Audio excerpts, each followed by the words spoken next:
तो आपका मेंस के लिए पूरा टॉपिक तैयार हो जाएगा। युद्ध में प्रोग्रेस हुई है कि ऑपरेशन सिंदूर हुआ है, जिसके थ्रू पाकिस्तान को अच्छे से समझाया गया। तो अभी भी पूछ लेगा यूपीएससी, सिक्योरिटी कॉर्पोरेशन कैसे होगा? टेररिज्म कॉर्पोरेशन हो गया एक तरीके से। द हिंदू उठा के पढ़ लो, चाहे इंडियन एक्सप्रेस उठा के पढ़ लो, भर भर के लिखा होता है उसमें। पाकिस्तान के थ्रू वो क्या करता है? स्टेट स्पॉन्सर टेररिज्म को वो बढ़ावा देता है। कि अभी तक जो बिम्स्टेक कंट्रीज हैं, इनमें एफटीए साइन नहीं हुआ है। Hey hello guys, welcome back to Vishal IAS. तो आज हम अपनी क्लास दूसरे में डिस्कस करने वाले बिम्स्टेक को, जो हमारी वर्ल्ड ऑर्गेनाइजेशन सीरीज चल रही है, जिसमें हम सार्क को डिस्कस कर चुके हैं। तो दूसरा है बिम्स्टेक। बिम्स्टेक के हम पूरे कोर प्रिंसिपल को, उसके इंडिया के साथ क्या सिग्निफिकेंस है इंडिया के लिए, उसके कोर ऑब्जेक्टिव को और उसका बेसिक स्ट्रक्चर को पूरे को हम डिकोड करेंगे, जिससे हमारा प्री के साथ में हमारा मेंस का भी पूरा आंसर हो सके। और इसको जो भी कुछ मैं ये बता रहा हूँ, अगर आपको इसको एक A4 साइज पेज पर आप लिख लोगे ना, तो आपका मेंस के लिए पूरा टॉपिक तैयार हो जाएगा। तो बिना किसी देरी के शुरू करते हैं। तो देखो, ये कब इस्टेब्लिश हुआ था? तो ये इस्टेब्लिश हुआ है जून 1997 में। चलो जून छोड़ो, 1997 क्लियर होना चाहिए, ठीक है। 1997 में ये बना था। तो किसके थ्रू बना था? ध्यान रखना, ये बैंकॉक डिक्लेरेशन के थ्रू बना था।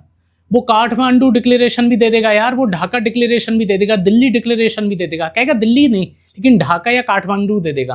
तो ध्यान रखना, ये बैंकॉक डिक्लेरेशन के थ्रू बना था 1997 में। अब इसकी फुल फॉर्म क्या है? फुल फॉर्म क्या होगी? देखो, अभी वर्तमान में तो इसकी फुल फॉर्म है Bay of Bengal initiative for multi sectoral technical economic corporation, ठीक है, बिम्स्टेक। लेकिन क्या है, शुरुआत में इसका पूरा नाम बिम्स्टेक नहीं था। शुरुआत में इसका नाम था BSIT, मतलब कि बिस्ट बोल लो, बिस्ट इकोनॉमिक कॉर्पोरेशन। अब BIST का मतलब क्या था? Bangladesh, India, Sri Lanka, Thailand. देखो यहाँ पर आप देख पा रहे होगे, स्टार्टिंग में इसका नाम था BIST इकोनॉमिक कॉर्पोरेशन, यानी कि बांग्लादेश, इंडिया, श्रीलंका, थाईलैंड, ठीक है, इकोनॉमिक कॉर्पोरेशन। ध्यान रखना, शुरुआत में 4 देश सम्मिलित थे इसमें, BIST, Bangladesh, India, Sri Lanka, Thailand. उसके बाद क्या होता है? देखो 97 में यही बना, तो कुछ महीने बाद म्यांमार ने क्या बोला? भाई साहब, हम भी तो हैं, आप थाईलैंड को बुला ले रहे हो, थाईलैंड से पहले तो हम पढ़ते हैं भारत आपके पास। तो म्यांमार, कुछ महीने बाद म्यांमार भी शामिल हो गया 1997 में, ठीक है। उसके बाद क्या होता है? 2004 में बहुत ही उठापटक होती है। भारत में भी आप जानते हो चुनाव हुए लोकसभा के, तो उसी समय क्या होता है? नेपाल और भूटान भी बिम्स्टेक का सदस्य बन जाता है। कौन कौन से? नेपाल, भूटान। ध्यान रखो, भारत का ये जो हिस्सा है यहाँ पे और यहाँ पे, ये जो 2 छोटे छोटे हैं ना, ये एक साथ सदस्य बनते हैं। ध्यान रखो, बांग्लादेश और भूटान, BB। तो अब इसका नाम पूरा पड़ जाता है बिम्स्टेक। अब इसमें कोई, जैसे पहले शुरुआत में क्या था, इसमें B का मतलब हो गया बांग्लादेश, I का इंडिया, S का श्रीलंका। अब ऐसा कोई भी नाम नहीं रह गया। अब ये मल्टी सेक्टरल कॉर्पोरेशन इसका पूरा नाम हो गया। जैसे B से हो गया बे ऑफ बंगाल, I से initiative for multi sectoral technical economic corporation इसका पूरा नाम हो गया, ठीक है। आप समझ गए, बिम्स्टेक का नाम आपको फुल फॉर्म पता होनी चाहिए यार। अब इसके टोटल मेंबर कितने हो गए? 7 हो गए। 7 कैसे हो गए? 4 स्टार्टिंग में थे, बांग्लादेश, इंडिया और श्रीलंका और थाईलैंड। उसके बाद म्यांमार इसमें जुड़ गया और फिर नेपाल और भूटान एक साथ जुड़ गए, ठीक है। 4 शुरुआत में स्टार्टिंग मेंबर थे, 3 इसके बाद में जुड़ गए, जिसे बोलते हैं MNB कंट्रीज, मतलब म्यांमार, नेपाल, भूटान कंट्रीज, ठीक है। अब इसके ध्यान रखना, ये तो इसका पूरा मतलब कैसे ये बना था, क्या इसका स्ट्रक्चर था बनने का, वो हमने देख लिया। अब इसके उद्देश्य देख लेते हैं। तो देखो, जो अक्रॉस द रीजन, मतलब पूरे क्षेत्र में क्या करना है, इस गठबंधन को आर्थिक सहयोग पर बल देना। आर्थिक सहयोग मतलब कि ट्रेड को एफिशिएंसी लेवल पर लाना है, अच्छी एफिशिएंसी आए ट्रेड से, आपसी व्यापार बहुत अच्छे से हो, मतलब जो बाधाएं नहीं होती हैं आपसी संबंधों में, चाहे वो सीमा विवाद हो गया, उनको कम करके ट्रेड पर ज़्यादा फोकस हो। उसके बाद सोशल प्रोग्रेस हो, मतलब कि चाहे टूरिज्म बढ़े, चाहे वो कल्चर एक्टिविटीज़ आपस में बढ़े। जैसे बौद्धिज्म इंडिया में भी काफ़ी एक्टिव है और थाईलैंड और श्रीलंका में आप जानते ही हो। उसके बाद है कोलैबोरेशन इन साइंस, टेक और डेवलपमेंट, मतलब कि विज्ञान के, तकनीक के और विकास के क्षेत्र में सहयोग की भावना को बल मिले, सब लोग आपस में सहयोग की भावना से आगे बढ़े। देखो, आप सब जानते होंगे कि नॉर्थ ईस्ट रीजन में उग्रवाद मतलब भारत के लिए एक बहुत ही बड़ा चैलेंजिंग का काम है। मणिपुर में आप देख ही पा रहे होगे क्या स्थिति है, और म्यांमार में इस समय देखिए सरकार उठापटक चलती रहती है, तख्ता पलट हुआ ही है। तो भारत के लिए एक बहुत ही ज़्यादा प्रॉब्लम वहाँ पर क्रिएट हो जाती है नॉर्थ ईस्ट में। तो अगर डेवलपमेंट पे फोकस होगा इन सब कंट्रीज़ का, नेपाल वगैरह का, म्यांमार का, तो फिर इस तरीके के मतलब जो अपराध हैं वो रुकेंगे। तो साइंस, टेक और डेवलपमेंट में क्या हो, कोलैबोरेशन हो सारे देशों में, इसी को बढ़ावा देना। तो समझ गए आप, आर्थिक सहयोग, विज्ञान, तकनीक, विकास में बढ़ावा देना, यही हर मतलब कि मैं आपको क्या बताऊं, ज़्यादातर आप जितने भी मैं आपको यहाँ पर जितने भी गठबंधन दिखाऊंगा, जितने भी मैं आपको कॉरपोरेशन वगैरह दिखाऊंगा, सब में यही होता है, आर्थिक सहयोग पर बल देना, विकास पर बल देना, विज्ञान पर बल देना और तकनीक पर बल देना, वही इसका भी उद्देश्य था। तो यहाँ पर हमने इसका जो कोर प्रिंसिपल है वो समझ लिए हैं। कोर प्रिंसिपल इसका क्या था? आर्थिक सहयोग पर बल देना, सामाजिक प्रोग्रेस बढ़ाना, कोलैबोरेशन किस में करना? साइंस में, टेक में और डेवलपमेंट में। ठीक है, ये बना कैसे था? 1997 में बना था। ध्यान रखना, शुरुआत में इसका नाम BIST था, यानी कि Bangladesh India Sri Lanka Thailand economic corporation. ठीक है, बाद में इसमें 3 देश सम्मिलित होते हैं, म्यांमार, नेपाल, भूटान। ठीक है, तो ध्यान रखना ये होते हैं 2004 में। तो ये हमने पूरा एक समझ लिया। अब समझते हैं इसके सिग्निफिकेंस को इंडिया के नज़रिए से, कि देखिए तो सबसे इंपॉर्टेंट इसमें को जो 5-6 पॉइंट है उनको देख लेते हैं। और ये आपने लिख दिए तो भाई साहब टीचर आपको 2-3 नंबर देने से बिल्कुल नहीं हिचकिचाएगा। सबसे पहला है स्ट्रेटजिक इंपॉर्टेंस क्या है इसकी बिम्स्टेक की। तो देखो ये ब्रिज का काम करता है साउथ और साउथ ईस्ट एशिया में। साउथ और साउथ ईस्ट एशिया का क्या मतलब हुआ? तो साउथ एशिया में देखो आप जानते हो इंडिया आता है, बांग्लादेश आता है, नेपाल आता है, श्रीलंका आता है। तो इन देशों के थ्रू थाईलैंड जैसे देशों में ब्रिज का काम करता है, क्योंकि थाईलैंड कहाँ आएगा? साउथ ईस्ट एशिया का भाग है। ठीक है, उसके बाद क्या है, ये इंडिया की जो एक्ट ईस्ट पॉलिसी है, इंडिया की जो नेबरहुड फर्स्ट पॉलिसी है, उसके लिए बहुत इंपॉर्टेंट है। क्योंकि अगर इंडिया नॉर्थ ईस्ट के थ्रू अपने नेबरहुड या एक्ट ईस्ट पॉलिसी के थ्रू म्यांमार को सपोर्ट करता है, भूटान को सपोर्ट करता है, तो उसके थ्रू स्थिरता और शांति कायम हो सकेगी नॉर्थ ईस्ट रीजन में। खासकर आप मणिपुर में देख पा रहे हो कि कितनी प्रॉब्लम क्रिएट हो गई है। अगर भारत बांग्लादेश, म्यांमार और नेपाल और भूटान के थ्रू अगर ऐसे चीज़ों को कंट्रोल करता है, अपनी नेबरहुड पॉलिसी को बहुत अच्छे से अगर अप्लाई करता है, तो इसमें एक बहुत अच्छा शांति कायम हो सकेगी इंडिया के नॉर्थ ईस्ट रीजन में। दूसरा है इसका इकोनॉमिक इंपॉर्टेंस देखते हैं। तो देखो भाई, फैसिलिटेट रीजनल ट्रेड, इसका मतलब क्या होता है? इसका मतलब होता है कि जो रीजन में ट्रेड है उसे बढ़ावा देना, उसे प्रोत्साहित करना। मतलब अगर कोई ट्रेड तो देखो हमेशा से होता है, अब उस ट्रेड को कैसे ऐसा करें कि उसमें सब देशों का फायदा हो और उस ट्रेड को कैसे बढ़ाएं, उसे बोलते हैं फैसिलिटेट रीजनल ट्रेड। ठीक है, उसके बाद इन्वेस्टमेंट अगर इंडिया के शेयर मार्केट में या इंडिया की कंपनीज में अगर थाईलैंड वगैरह की कंपनी इन्वेस्टमेंट करेंगी तो सीधी सी बात है इंडिया को बहुत फायदा होगा। अगला है वैल्यू चेन डेवलपमेंट। तो देखो ये एक टर्म है वैल्यू चेन डेवलपमेंट। इसका मतलब होता है जैसे एक कोई प्रोडक्ट है, तो प्रोडक्ट जब बनता है और वो जिस उपभोक्ता को मिलेगा, तो इसके बीच में एक जो लॉजिस्टिक पूरा ये काम होगा, मतलब एक काम पूरा ये हो रहा है लॉजिस्टिक, तो इस पूरे काम को एक बहुत ही अच्छे ढंग से करना ताकि एक बहुत ही जल्दी कोई प्रोडक्ट बन के किसी उपभोक्ता को मिल सके, तो इसे बोलते हैं वैल्यू चेन डेवलपमेंट। मतलब इसे वैल्यू चेन को और डेवलप करा जाए। ठीक है, और ये ध्यान रखना, यहाँ पर मैं आपको एक चीज़ बता दूं कि अभी तक जो बिम्स्टेक कंट्रीज हैं इनमें FTA साइन नहीं हुआ है।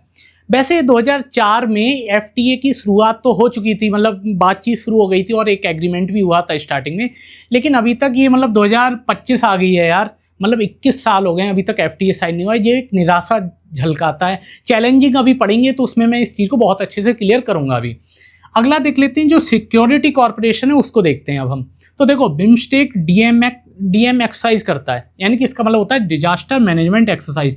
और देखो ये क्यों जरूरी है, क्योंकि आप सबको पता होगा जैसे ही बारिश का मौसम आता है, मानसून सीजन आता है, भारत के नॉर्थ ईस्ट रीजन में ब्रह्मपुत्रा में बाढ़ आती है। अभी भी आपने देखा होगा, हर साल की बात है, आप चाहे द हिंदू उठा के पढ़ लो, चाहे इंडियन एक्सप्रेस उठा के पढ़ लो, भर भर के लिखा होता है उसमें कि भाई साहब आप बाढ़ आ गई, तब बाढ़ आ गई, हर बार लिखा होता है। तो भारत अगर ये एक्सरसाइज अच्छे से करेगा तो बांग्लादेश हो गया आपका, चाहे वो आपका भूटान हो गया, क्योंकि कई नदी भूटान के थ्रू भी निकलती हैं जो ब्रह्मपुत्र में आके मिलती हैं, ठीक है ना, और म्यांमार के थ्रू डिजास्टर मैनेजमेंट को बहुत अच्छे से कंट्रोल कर पाएगा भारत अपने नॉर्थ ईस्ट रीजन में, जो उसकी मतलब आगे जाके उसकी ग्रोथ को बढ़ावा देगा इंडिया की।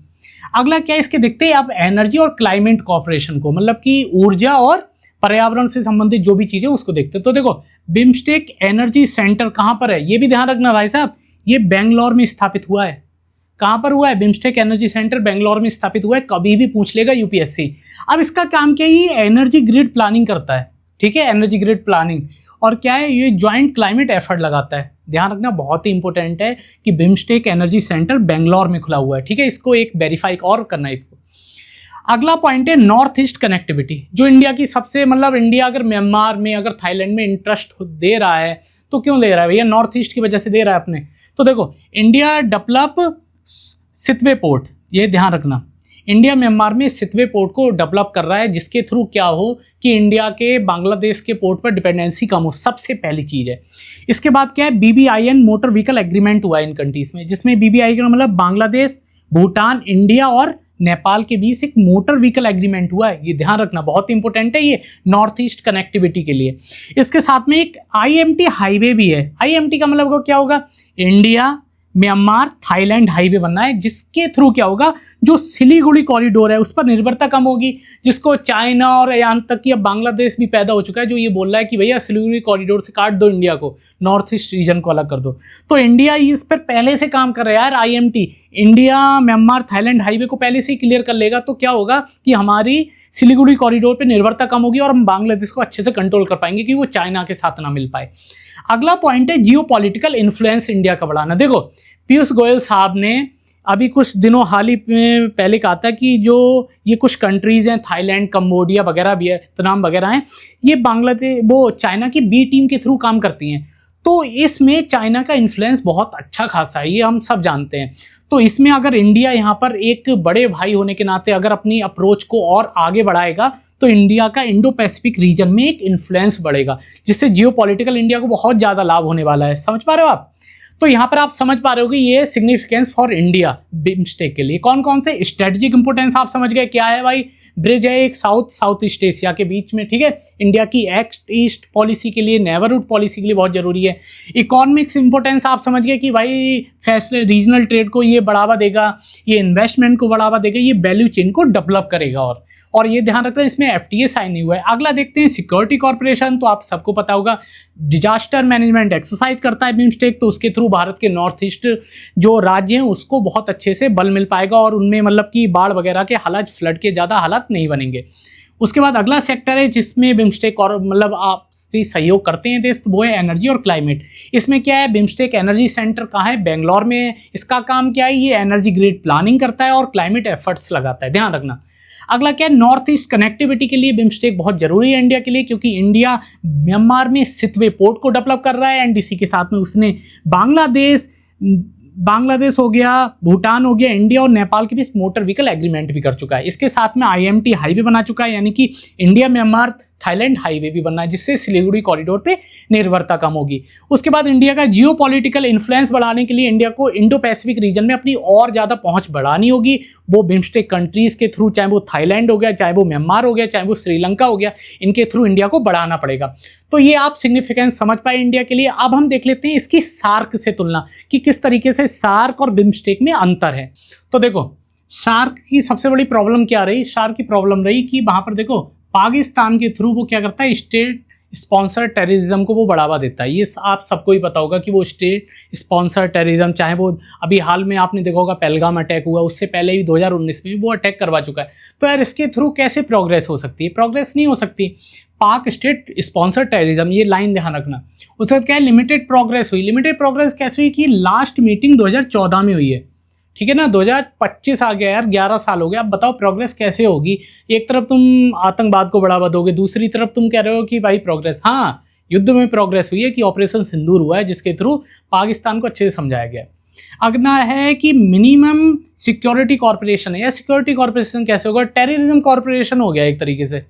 चाहे वो देखो नेपाल चाइना से मिल रहा है, चाहे वो पाकिस्तान चाइना से मिल रहा है। जो अगला पॉइंट है चाइना इन्फ्लुएंस, ठीक है ना, ये हमेशा चाइना के इन्फ्लुएंस में ही रहते हैं और इंडिया के विपरीत, कि इंडिया इन पर एक मतलब कंट्रोल करने की कोशिश कर रहा है, ऐसे दिखाते हैं, जबकि उल्टा क्या है, चाइना ही इन्हें कंट्रोल करता है। तो आप इसके मतलब सार्क की नेगेटिविटी और बिम्स्टेक की पॉजिटिविटी लिख दोगे तो आप इन दोनों में तुलना कर पाओगे। क्या है सार्क की नेगेटिविटी कि यहाँ पर स्टेट स्पॉन्सर टेररिज्म है, यहाँ पर लिमिटेड प्रोग्रेस हुई क्योंकि 2014 में अंतिम इसका जो मीटिंग हुई थी वो ही थी, और यहाँ पे सिक्योरिटी कॉर्पोरेशन के नाम पर कुछ भी नहीं है, और चाइना इन्फ्लुएंस यहाँ पर दबा के है, ठीक है। उसके बाद इसमें एक पॉइंट ये भी हो सकता है कि देखो चाहे वो अफगानिस्तान हो, ठीक है ना, उसमें आप देख पा रहे होगे तालिबान आ चुका है। पाकिस्तान में टेररिज्म अपने आप से ही है पाकिस्तान में, ठीक है ना। नेपाल जो है वो चाइना के पास रहता है। तो जब ये 3-4 देश ही मतलब भारत के विपरीत है तो कैसे कॉर्पोरेशन हो पाएगा, कॉर्पोरेशन हो ही नहीं पाएगा, ठीक है।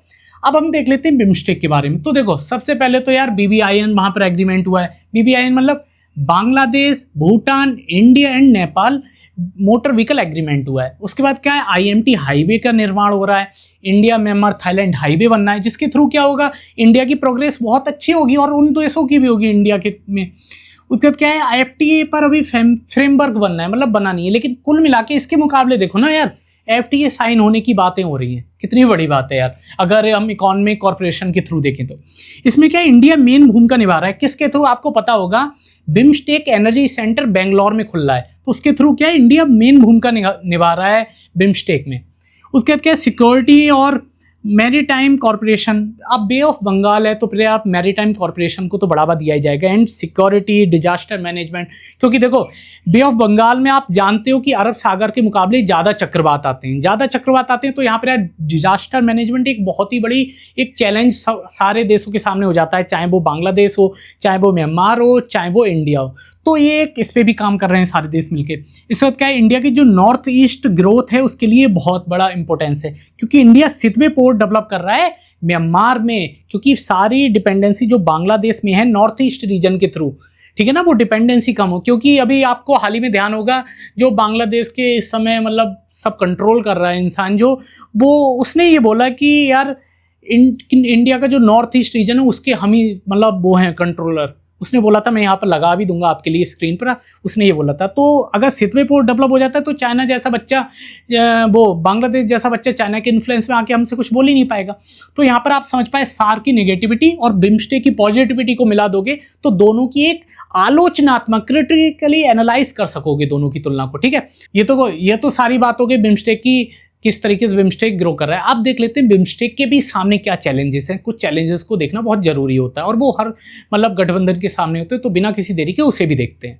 सबसे पहला है कि देखिए lack of strong permanent secretariat, मतलब कि एक स्थिर एक मजबूत सचिवालय की कमी दिखाई देती है, मतलब कहीं है ही नहीं यार बिम्स्टेक का। कितनी बड़ी बात है ये, दिल्ली में हो जाता है यार, नेपाल में हो जाता, कहीं भी हो जाता, म्यांमार में हो जाता, म्यांमार में तो नहीं होना चाहिए भाई।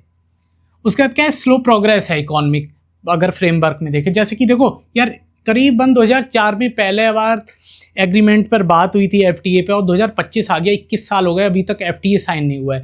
दूसरा क्या है, BBIN में क्या है, जो भूटान है उसने अपने इन्वायरमेंट, अपने क्लाइमेट को देखते हुए अभी तक BBIN पे पूरी तरीके से हस्ताक्षर और अनुमति नहीं दी है, बाकी देशों ने दे दी है। तो एक तरीके से मतलब कि इकोनॉमिक कॉर्पोरेशन में अच्छा मतलब कि स्लो प्रोग्रेस हो रही है, बहुत तेज नहीं हो पा रही है।